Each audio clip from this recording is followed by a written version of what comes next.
नमस्कार, जय हिंद प्यारे दोस्तों। स्वागत है एक बार फिर से आप सभी का आपके अपने इस यूट्यूब चैनल पर। प्यारे साथियों, आज की इस क्लास में हम आप सभी के लिए लेकर के आए हैं आरपीएफ कांस्टेबल और एसआई की परीक्षा 2024 के लिए रीजनिंग की एक बेहतरीन क्लास। प्यारे दोस्तों, आज से आपके आरपीएफ कांस्टेबल और एसआई के फॉर्म जो हैं वो अप्लाई होना शुरू हो चुके हैं। और दोस्तों, उसी क्रम में रीजनिंग एक इम्पोर्टेंट फैक्टर हो जाता है, जहां पर आरपीएफ कांस्टेबल और एसआई में 35 नंबर का रीजनिंग पूछा जाता है। इसलिए आप सभी के एग्जाम के लिए इम्पोर्टेंट है। तो रीजनिंग की हम प्रैक्टिस सेट नंबर 2 को डिस्कस करने वाले हैं आप सभी के सामने। आज एक प्यारा सा प्रैक्टिस सेट रहेगा जो आपके एग्जाम के लिए बहुत ही शानदार साबित होगा। दोस्तों, जैसा कि बज चुके हैं शाम के 5 और बहुत बहुत स्वागत है आप सभी का। गुड इवनिंग, राम राम, जय हिंद प्यारे दोस्तों। चलिए शुरुआत करते हैं आज की इस क्लास की। आप सभी से निवेदन है, एक बार से आप लोग सेशन को अपने दोस्तों में शेयर कर दीजिए और आप क्या करेंगे, आप अपने चैनल को सब्सक्राइब भी करेंगे। साथियों, यदि आप पहली बार अपने चैनल पर विजिट कर रहे हैं तो आपको बता दिया जाए कि सब्सक्राइब करने वाले मात्र 38% लोग हमें सुनते हैं, जबकि अभी तक 61% लोग ऐसे हैं जिन्होंने अपने चैनल को सब्सक्राइब नहीं किया है। तो आपसे निवेदन है, प्लीज़ इसे सब्सक्राइब जरूर कीजिए। चलिए दोस्तों, शुरुआत करते हैं आज की इस क्लास की। पहले क्वेश्चन की ओर चलते हैं। पहला प्रश्न प्यारे दोस्तों आप सभी के सामने है। एक बहुत ही महत्वपूर्ण प्रश्न है। कहा गया है दोस्तों, उस विकल्प का चयन करें जो तीसरे पद से ठीक उसी प्रकार से संबंधित है जैसा कि दूसरा पद पहले पद से संबंधित है। यहाँ पर लिखा है क्रोमाइट। क्या लिखा है दोस्तों, अच्छे से देखेंगे। यहाँ पर लिखा गया है क्रोमाइट। क्रोमाइट का संबंध किससे है? तो आप बोलेंगे सर इसका संबंध दिया गया है क्रोमियम से। किससे दिया है दोस्तों? आप बोलेंगे यहाँ पर सर संबंध दिया है क्रोमियम से। तो क्रोमाइट का संबंध क्रोमियम से कैसे है? और हमें बताना है इल्मेनाइट का। किसका बताना है दोस्त? इल्मेनाइट का बताना है दोस्त। इल्मेनाइट का संबंध किससे हो जाएगा? तो दोस्तों आप अच्छे से देखो, जिस प्रकार क्रोमाइट क्रोमियम का अयस्क है, क्या है दोस्तों? याद रखेंगे, जो क्रोमाइट है वो क्या है प्यारे दोस्तों? इस क्रोमियम का क्या है? याद रखेंगे, ये एक अयस्क है दोस्त। याद क्या है दोस्त? ये एक अयस्क है। जबकि इल्मेनाइट किसका अयस्क है? इल्मेनाइट किसका अयस्क है? ये इंपॉर्टेंट हो जाता है। तो दोस्तों, ये जो इल्मेनाइट है ये अयस्क है अपना टाइटेनियम का। किसका? टाइटेनियम का अयस्क है। इस बात को आप सभी अच्छे से याद रखेंगे। तो इस प्रश्न का उत्तर क्या बनेगा? उत्तर बनेगा प्यारे दोस्तों टाइटेनियम। क्या बन जाएगा? टाइटेनियम। इस बात को आप सभी अपने दिलो दिमाग में बसा लेंगे। चलिए साथियों, अगले प्रश्न में चलते हैं। अगला प्रश्न क्वेश्चन नंबर 2 है। क्वेश्चन नंबर 2 भी एक महत्वपूर्ण प्रश्न है, जिसमें कहा गया है निम्नलिखित में से कौन सा चित्र पुरुष, भतीजी और भतीजे के बीच का सही सबसे अच्छा संबंध इंगित करता है या सही संबंध दर्शाता है? तो दोस्तों यहाँ पर क्या बोला है? पुरुष है, भतीजी है और भतीजा है। तो दोस्तों क्या होगा? पुरुष के अंतर्गत याद रखेंगे, सबसे पहले एक आरेख बनना चाहिए जो आपका आरेख दर्शाएगा किसको? पुरुष को। किसको दर्शाएगा? पुरुष को। तो एक सर्कल हमारा पुरुष के लिए आ जाएगा, यानी कि मेल के लिए। क्या मुझे बताओ, भतीजा आपका मेल होता है या फीमेल? भैया, मैं अंकल का अपने भतीजा हूं तो मैं क्या हूं? मेल हूं। तो मैं पुरुष के अंतर्गत आऊंगा ना? तो आप बोलेंगे हाँ सर। तो पुरुष के अंतर्गत एक सर्कल आएगा जो किसको दर्शाएगा? भतीजा को दर्शाएगा। जबकि दोस्तों आपका जो भतीजी होगी वो हो जाती है एक फीमेल। तो भतीजी के लिए एक अलग से आरेख आएगा, ठीक है, भतीजी के लिए अलग से। तो क्या बोलेंगे? मेल के अंतर्गत आपका नेफ्यू हो जाएगा और वो जो नेफ्यू लड़की है जो फीमेल है वो अलग से हो जाएगी। तो ऐसा आरेख कहाँ पर दिखाई दे रहा है? आप बोलेंगे सर विकल्प नंबर बी में। कहाँ पर है दोस्तों? विकल्प नंबर बी में है। इस प्रश्न का उत्तर जो बनेगा वो बनेगा विकल्प नंबर बी। आप सभी अच्छे से याद रखेंगे। देखो, जो पुरुष होता है पुरुष के अंतर्गत ही तो मेल आएगा। सॉरी, जो मेल होता है यानी कि पुरुष होता है उसी के अंतर्गत तो भतीजा आएगा, क्योंकि भतीजा एक लड़का होता है, भतीजी एक लड़की होती है। तो लड़की क्या है? महिला में जाती है और लड़का किस में जाता है? पुरुष में जाता है। तो पुरुष के अंतर्गत आएगा लड़का, यानी कि भतीजा। ठीक है, इस बात को आप सभी अच्छे से याद रखेंगे। मैं उम्मीद करता हूं अब आप इसको अच्छे से समझ गए होंगे। अगले प्रश्न में आ जाइए। अगला प्रश्न श्रृंखला का एक महत्वपूर्ण प्रश्न है। इसको देखिए प्यारे दोस्तों, ये एक बहुत ही शानदार प्रश्न है। इसको हम कैसे सॉल्व करेंगे? तो साथियों, इस प्रश्न को सॉल्व करने के लिए आपको याद रखना है यहाँ पर इनका स्थानीय मान। ये जो लेटर दे रखे हैं इन सभी का अगर स्थानीय मान आप सभी को याद है तो ये एक इंपॉर्टेंट तरीके से आपको आ जाएगा। देखो, ए कितने पर होता है? आप बोलेंगे 1 पर। ई कितने पर होता है दोस्त? 5 पर। आई कितने पर होता है? 9 पर होता है। ओ कितने पर होता है दोस्त? 15 पर होता है। और आगे हमें ज्ञात करना है कि क्या आएगा। तो दोस्तों ऐसे प्रश्न में हमेशा हम क्या करते हैं, पहले पद का संबंध पहले से बताते हैं। तो पहला पद कौन है, ए है। संबंध किससे बताया हमने, ई से। मतलब क्या हुआ दोस्तों, प्लस का 4 हुआ है। अगली बार में दोस्तों हम संबंध बताएंगे पहले पद का पहले, यानी ई का संबंध आई से। तो दोस्तों यहाँ पर 5 4 9, फिर से प्लस का 4 हुआ है। अगली बार में पहले का पहले से जब बताने जाएंगे तो दोस्तों 9 6 15। तो दोस्तों 2 बार तो हमारा प्लस 4 हो गया, तो अगली बार में हमारा 2 बार क्या होना चाहिए दोस्त, प्लस 6 होना चाहिए। अगर शुरुआत में 2 बार प्लस 4 है तो अगली बार में 2 बार प्लस 6 होना चाहिए। तो दोस्तों 15 में 6 जोड़ेंगे तो 21, मतलब यू आना चाहिए। 21 पर कौन सा लेटर आता है दोस्तों, यू आता है, इस बात को याद रखेंगे। तो यू से शुरुआत होगी, विकल्प नंबर बी गलत है, डी वाला गलत है और ए वाला गलत है। तो दोस्तों ये तो सीधा सीधा उत्तर हमारा आ चुका है विकल्प नंबर सी। क्या आ चुका है साथियों, विकल्प नंबर सी, इस बात को याद रखेंगे। इसके अलावा अब देखो ए कैसे आया है। ए यहाँ पर देखो यू कितने पर होता है, आप बोलेंगे सर यू होता है 21 पर, और अभी हमने देखा था ओ 15 पर होता है। यहाँ पर 9 पर क्या हो जाता है, आप बोलेंगे सर 9 पर हो जाता है आई, और ई कितने पर 5 पर होता है। तो दोस्तों हमने कहा अब पहले का पहले से बता चुके, अब दूसरे का दूसरे से बताओ। दोस्तों यहाँ पर देखेंगे पहली बार में -6, 21 में से 6 गया 15 बचेगा, फिर 15 में से 6 गया, देखो गौर से 15 में से अगर 6 जाएगा तो दोस्तों फिर से क्या बचेगा, 9 बचेगा। और अगली बार में अगर 2 बार -6 है तो अब की बार में 2 बार में -4 होना चाहिए। तो 9 में से 4 गया 5, और 5 में से 4 चला जाएगा तो 1 बचेगा, और 1 पर क्या आता है दोस्तों, ए आता है। तो इसी प्रकार उत्तर हमारा आया है यू और ए। क्या आया है दोस्तों, यू ए आया है, विकल्प नंबर सी। अगले प्रश्न में आ जाते हैं। अब मैं समझते हैं कि इस प्रश्न को आप समझे होंगे, ठीक है। उम्मीद है कि ये प्रश्न भी समझे होंगे पिछला वाला। क्वेश्चन नंबर 4 कहा गया है निम्नलिखित प्रश्न में लुप्त पद को ज्ञात करें। अब लुप्त पद क्या होता है, जहां पर क्वेश्चन मार्क दे रखा है वहां पर ज्ञात करना है कि कौन सी संख्या आएगी। दोस्तों कौन सी संख्या आएगी, जल्दी से देखें। देखो इसको कैसे करते हैं, यहां पर हम हमेशा जहां पर ज्ञात करना है ना, उसी संख्या की तरफ भागेंगे अन्य 3 संख्याओं से। जैसे दोस्तों ये 7 है, ये 2 है, ये 3 है, और यहां से हम इनको मिलाकर के प्राप्त करेंगे किसे, आप बोलेंगे सर 42 को। उसी प्रकार 9 है, 1 है, 2 है, इनसे मिलाकर के प्राप्त करेंगे 18 को। और यहाँ पर 5 2 3 इनसे मिलाकर के प्राप्त करेंगे, क्वेश्चन मार्क के स्थान पर क्या आएगा। तो एक अच्छा सा प्रश्न बनेगा आप सभी के सामने। हमने क्या किया, अन्य 3 संख्याओं का आपस में गुणा कर दिया। कौन कौन सी 3 संख्याएं भाई, 7 2 और 3। 7 गुणा में 2 और गुणे में 3, इनका आपस में गुणा किया, 7 दूनी 14, 14 त्रिया 42। देखो ये बड़ी सी संख्या हमें प्राप्त हो जाएगी तीनों का गुणा करने पर। ठीक यही लॉजिक हम यहाँ पर लगाएंगे, कहाँ पर, यहाँ पर। तो 9 1 और 2 इनका गुणा करेंगे दोस्तों, 9 1 और उसके बाद में 2, 9 एकम 9 दूनी 18। तो दोस्तों यहाँ से हमें 18 मिल जाएगा, जो कि देखो यहाँ पर दे रखा है। अब इसमें यही लॉजिक लगाएंगे कहाँ पर, लास्ट वाले में। लास्ट वाले में अगर लॉजिक लगाएंगे तो दोस्तों 5 2 और 3, चूंकि यहाँ पर कुछ माइनस की संख्या है, जैसे 5 गुणा में होगा -2, फिर गुणा में होगा -3। तो दोस्तों जब 2 बार माइनस में आ जाए संख्या, 2 बार माइनस में गुणा में संख्याएं आती हैं, वो माइनस माइनस क्या हो जाता है, प्लस हो जाता है। तो दोस्तों ये तो प्लस हो जाएगा, 5 दूनी 10 तिया 30। इस प्रश्न का जो उत्तर आएगा वो साथियों 30 आएगा, जो कि विकल्प नंबर डी में है। तो इस क्वेश्चन मार्क के स्थान पर क्या आएगा, वो संख्या आएगी 30, जो कहाँ पर दी गई है, विकल्प नंबर डी में। ये हमारा सही उत्तर हो जाएगा, इस बात को याद रखेंगे। चलिए दोस्तों अगले प्रश्न की ओर चलते हैं। अगला प्रश्न डायरेक्शन और डिस्टेंस, यानी कि दोस्तों दूरी, समय और दूरी का एक अच्छा सा प्रश्न है डायरेक्शन का, ठीक है। इस बात को याद रखेंगे। इसको बताइए इसका उत्तर क्या होगा प्यारे दोस्तों, आप सभी जल्दी से इसका उत्तर बताएंगे। चलिए देखिए दोस्तों इस प्रश्न को देखते हैं। कहा गया है यहाँ पर लक्ष्मण अपने घर से पश्चिम की ओर 15 किलोमीटर गया। तो दोस्तों सबसे पहले तो याद रखो दिशाएं कुछ इस प्रकार से होती हैं, जिसमें से ईस्ट यानी कि पूर्व की दिशा, वेस्ट यानी कि पश्चिम की दिशा, नीचे की ओर हमेशा साउथ होता है, ऊपर की ओर होता है नॉर्थ। तो दोस्तों याद रखेंगे, ठीक है, नीचे की ओर साउथ, ऊपर की ओर नॉर्थ। अब दोस्तों यहाँ पर आप देखो प्रश्न को, कहा गया है कि लक्ष्मण पश्चिम की ओर 15 किलोमीटर गया। तो दोस्तों मैं मान लेता हूं कि लक्ष्मण यहाँ से चला होगा, यहाँ से, और उसने पश्चिम की दिशा में कितनी दूरी तय की है दोस्त, इसने दूरी तय की है 15 कितनी किलोमीटर, ठीक है, 15 किलोमीटर दूरी तय की है। इस बात को याद रखेंगे, 15 किलोमीटर लक्ष्मण पश्चिम में गया। अब कह रहा है दोस्त फिर बाएं मुड़ा और 20 किलोमीटर चला। अब दोस्तों आप याद रखेंगे, जब लक्ष्मण का मुख पश्चिम में है और पश्चिम में उसे अब मुड़ना कहाँ पर है, बाईं ओर मुड़ना है।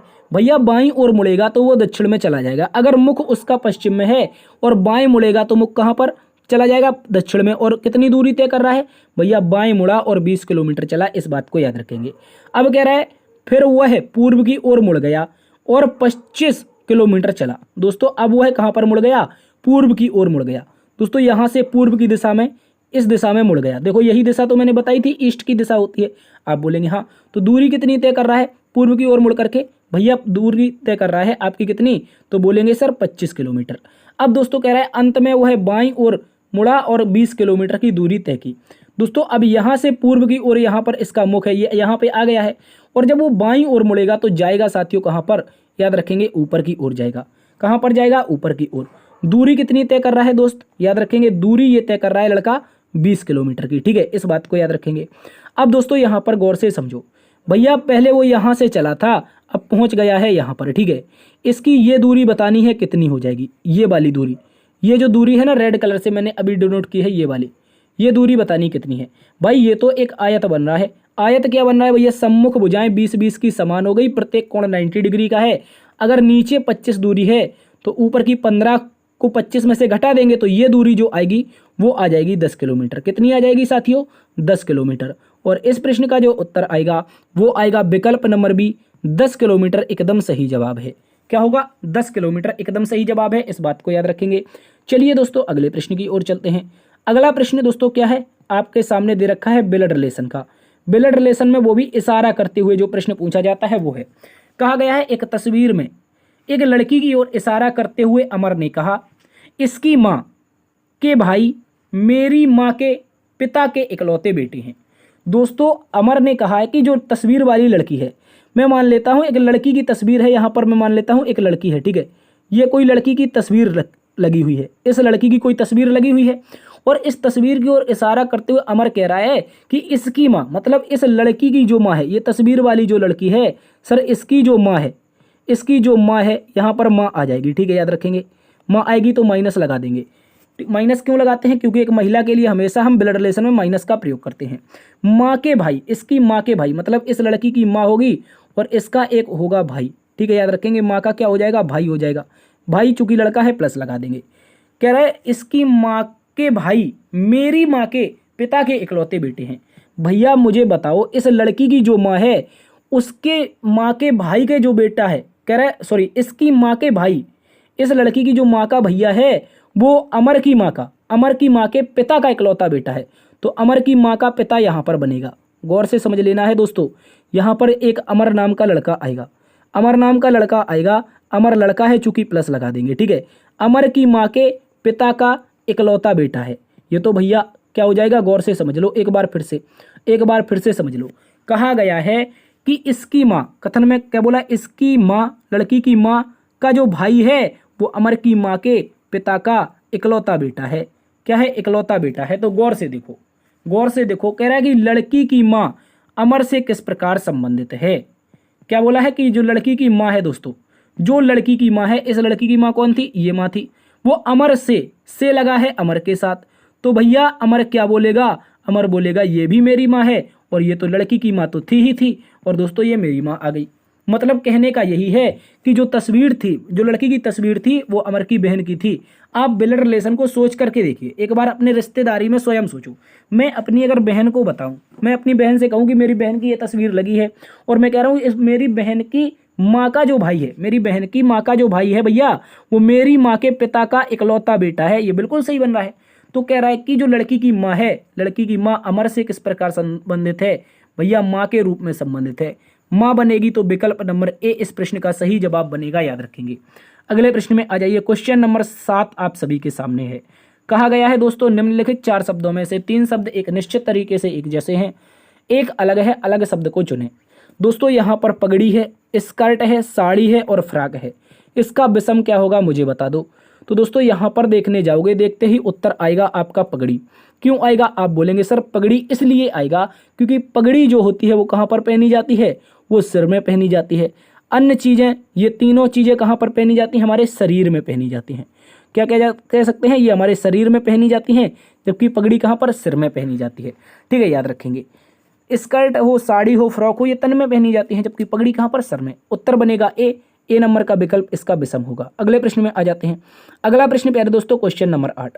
कहा गया है निम्नलिखित प्रश्न को सार्थक क्रम में व्यवस्थित कीजिए। हाथी, बिल्ली, मच्छर, बाघ और भेल। हाथी, बिल्ली, मच्छर, बाघ और भेल, इनमें से क्रम व्यवस्था क्या होगी, जल्दी से बताओ। तो दोस्तों अगर मैं इसको छोटे से बड़े के रूप में ले जाऊं, मैं कहूं पहले छोटा फिर दोस्तों सबसे बड़ा, तो मैं कह रहा हूं सबसे छोटा कौन है भैया, सबसे छोटा मच्छर होता है। तो विकल्प नंबर 3 की शुरुआत होनी चाहिए, सबसे छोटा मच्छर आ जाएगा। ठीक है, उसके बाद क्या होगा, मच्छर से बड़ा क्या होता है भैया, मच्छर से बड़ा 3 के बाद क्या है, मच्छर से बड़ा बिल्ली दे रखा है यहाँ पर, 3 के बाद 2 होगा। अगर देखने जाओगे तो साथियों आगे चेक नहीं करना है, क्यों नहीं, क्योंकि भैया 3 से शुरुआत एक ही विकल्प की हो रही है, विकल्प नंबर 3 की। यही प्रश्न इसका सही जवाब बनेगा, याद रखेंगे। तो क्या हो जाएगा इसका उत्तर, आप बोलेंगे विकल्प नंबर सी। ठीक है, देखो हाथी, बिल्ली, मच्छर, बाघ और भेल में सबसे पहले क्या आएगा, तो आप बोलेंगे मच्छर सबसे छोटा है। फिर मच्छर से छोटा 5 विकल्पों में क्या है, बिल्ली है। बिल्ली से छोटा कौन है, बिल्ली से छोटा भैया बाघ है, मतलब 4 नंबर। और बाघ से छोटा कौन है भाई, हाथी है। और सबसे बड़ा कौन है, तो भाई बेल है, तो 5 नंबर लास्ट में आना चाहिए। जो हमारा व्हेल होता है, व्हेल मछली, ये सबसे बड़ी होती है। तो क्रम यही बनेगा, आपके सामने है। क्या हो जाएगा, मच्छर, बिल्ली, बाघ, हाथी और भेल। अगले प्रश्न में आ जाइए। अगला प्रश्न प्यारे दोस्तों कोडिंग डिकोडिंग का है। यह भी कोडिंग डिकोडिंग में ही पूछा जाता है। कह रहा है यदि पुस्तक को घड़ी कहा जाता है, घड़ी को बैग कहा जाता है, बैग को डिक्शनरी कहा जाता है और डिक्शनरी को खिड़की कहा जाता है, तो किसका उपयोग पुस्तक को ले जाने में किया जाता है, बताओ। ऐसी कौन सी चीज़ है जिसे हम पुस्तक ले जाने में प्रयोग करते हैं। भाई कुल मिलाकर के आपको बचपन में ले गया, आपके स्कूल के ज़माने में आप जब किताबें ले जाते थे स्कूल, किसके माध्यम से ले जाते थे, आप बोलेंगे सर बैग के माध्यम से ले जाते थे। किसके माध्यम से, बैग के माध्यम से। लेकिन मुझे बताओ इस प्रश्न में बैग को क्या कहा गया है, तो आप बोलेंगे देखो ढूंढते हैं, पुस्तक को घड़ी कहा गया, घड़ी को बैग और बैग को डिक्शनरी कहा गया। ये लाइन देखो, ये इंपॉर्टेंट लाइन है, कौन सी वाली, ये वाली। बैग को डिक्शनरी कहा गया है। तो वैसे तो पुस्तक आप बैग में ले जाते थे, लेकिन प्रश्न में क्या बोला है, बैग को डिक्शनरी। तो इसका उत्तर जो बनेगा प्यारे दोस्तों वो बनेगा डिक्शनरी। ठीक है, क्या बनेगा, डिक्शनरी। इस बात को आप सभी प्यारे दोस्तों याद रखेंगे। विकल्प नंबर ए एक बार फिर से इस प्रश्न का सही जवाब हो जाएगा। ठीक है, अच्छे से आप सभी याद रखेंगे। अगले प्रश्न में आ जाते हैं। अगला प्रश्न प्यारे दोस्तों क्वेश्चन नंबर 10 श्रृंखला का एक महत्वपूर्ण प्रश्न है। कहा गया है निम्नलिखित प्रश्न श्रृंखला में लुप्त पद को ज्ञात कीजिए। बताइए इसका लुप्त पद क्या होगा, अच्छे से समझेंगे। गौर से देखो, पहले तो 1 है, उसके बाद दोस्तों 1 मिनट, उसके बाद क्या है, 1 के बाद हमारे पास दे रखा है 9। ठीक है, 9 के बाद क्या है दोस्तों, 9 के बाद 25 है, 25 के बाद क्या है, तो आप बोलेंगे 49 है, 49 के बाद क्या है दोस्तों, क्वेश्चन मार्क है, फिर क्या है 121 है। तो गौर से देखो, यहाँ पर जब आप देखने जाओगे इस प्रश्न को तो पता चलेगा ये तो 1 का स्क्वायर है, यहाँ पर 3 का स्क्वायर है, यहाँ पर 5 का स्क्वायर है, यहाँ पर 7 का स्क्वायर है। तो अगला वाला किसका स्क्वायर आना चाहिए, चूंकि यहाँ पर 11 का स्क्वायर दे रखा है। तो दोस्तों 1 का स्क्वायर 1, 3 का स्क्वायर होता है 9, 5 का स्क्वायर होता है 25, 7 का होता है 49। तो यहाँ पर अगर आप देखने जाओगे क्रम को, तो ये तो क्रम सारा का सारा अभाज्य संख्याओं का है। 1 फिर 3 फिर 5 फिर 7, तो 7 के बाद अभाज्य क्या आती है, अभाज्य नहीं, माफी चाहेंगे, विषम संख्या का। किसका, विषम संख्या का। ये पेयर किसका है, विषम संख्या का। और देखो 1 3 5 7, तो अगली विषम क्या हो जाएगी, 9। 9 का स्क्वायर होना चाहिए इस क्वेश्चन मार्क के स्थान पर। तो ये जो प्रश्नवाचक चिन्ह है, ये जो हमारा प्रश्नवाचक चिन्ह है, इसके स्थान पर 9 का स्क्वायर आएगा 81। तो इस प्रश्न का जो उत्तर बनेगा वो प्यारे साथियों बन जाएगा 81। कहाँ पर है, विकल्प नंबर बी में। विकल्प नंबर बी आप सभी का सही उत्तर है, इस बात को याद रखेंगे। ठीक है दोस्तों, इसका उत्तर क्या बन जाएगा, 81। अगले प्रश्न में आते हैं। अगला प्रश्न प्यारे दोस्तों एक इंपॉर्टेंट प्रश्न है, इसको भी देखिए, जिसमें हमसे बोला गया है कथन, उसके बाद 2 निष्कर्ष हैं, बताने हैं क्या होगा इसका सही जवाब। कथन में कहा है राष्ट्रीय मानदंड प्रति 1000 जनसंख्या पर 100 बिस्तरों का है। जो राष्ट्रीय मानदंड है वो दोस्तों प्रति 1000 जनसंख्या पर 100 बिस्तरों का है, लेकिन इस राज्य में अस्पतालों में प्रति 1000 जनसंख्या पर 150 बिस्तर हैं। क्या कह रहा है कि जो ये राज्य है, कह रहा है जो राष्ट्रीय मानदंड है वो तो 1000 जनसंख्या पर 100 बिस्तर के लिए होता है, लेकिन ये जो राज्य है इसमें जो अस्पताल हैं उनमें प्रति 1000 जनसंख्या पर 150 बिस्तर लगाए गए हैं। तो दोस्तों यहाँ पर निष्कर्ष नंबर 1 कह रहा है कि हमारी राष्ट्रीय मानक उपयुक्त हैं। मुझे बताओ क्या कहीं पर कथन में बोला है कि राष्ट्रीय मानक उपयुक्त हैं, आप बोलेंगे नहीं। अब कन्फ्यूजन क्रिएट होगी आप लोगों को, कैसे होगी, क्योंकि राष्ट्रीय मानदंड में उसने बोला है कि प्रति 1000 जनसंख्या पर 100 बिस्तर हैं। लेकिन उसने जब राज्य के मामले में आया तो बोला राज्य का जो ये अस्पताल है इनमें प्रति 1000 पर 150 बिस्तर हैं। तो आप कैसे बता सकते हो कि हमारे राष्ट्रीय मानक उपयुक्त हैं? भैया राष्ट्रीय मानक उपयुक्त हैं या नहीं है ये तो नहीं बताया। उसने इतना बताया केवल राष्ट्रीय मानक जो होते हैं उनमें जो 1000 की लोगों की जनसंख्या है वहाँ पर अस्पताल में 100 बेड होनी चाहिए। लेकिन भाई मुझे नहीं पता कि पूरे राष्ट्र में है या नहीं है, कुछ भी है, तो आप नहीं कह सकते हो कि राष्ट्रीय मानक उपयुक्त हैं या नहीं है, ये वाला गलत है। निष्कर्ष नंबर 1 प्यारे दोस्तों गलत है। मैं एक बार फिर से बता देता हूं, निष्कर्ष नंबर 1 गलत है क्योंकि नहीं कहा गया है राष्ट्रीय मानक उपयुक्त हैं अथवा नहीं है। इसके बाद दूसरा कह रहा है राज्य की स्वास्थ्य प्रणाली में इस संबंध में पर्याप्त उपाय कर रही है। दोस्तों क्या बोला था, इस राज्य में अस्पतालों में प्रति 1000 जनसंख्या पर 150 बिस्तर हैं। तो कहने का मतलब है कि अगर राज्य के माध्यम से देखा जाए तो राज्य के लिए 100 बिस्तर होने चाहिए थे, चूंकि राष्ट्रीय मानदंड पूरा करता है राज्य। लेकिन भैया राज्य ने तो एक्स्ट्रा 50 बिस्तर लगा लिए। तो क्या कर रहा है, जो वो राज्य है, वो राज्य जो स्वास्थ्य प्रणाली है इस संबंध में क्या कर रही है, पर्याप्त उपाय कर रही है, पर्याप्त उपाय कर रही है। तो दूसरा वाला निष्कर्ष क्या करता है, निकलता है। इस बात को याद रखेंगे। क्वेश्चन बनेगा, उत्तर बनेगा विकल्प नंबर 2 केवल निहित है। क्या बोलेगा, विकल्प नंबर 2, यहां पर धारणा है, इसको काट देंगे आप लोग। विकल्प नंबर 2 केवल 2 नंबर का निष्कर्ष, only second conclusion are right. ठीक है, इस बात को याद रखेंगे, दूसरा वाला निष्कर्ष निकलता है। चलिए दोस्तों, तो फिर आज की क्लास यहीं पर समाप्त होती है। उम्मीद करते हैं आज की क्लास आप सभी को पसंद आई होगी। तो आपको एक बार से फिर वही आंकड़ा का दर्शन करवाता हूं कि 38% लोग मात्र देखने वाले हैं जो सब्सक्राइब करे हैं।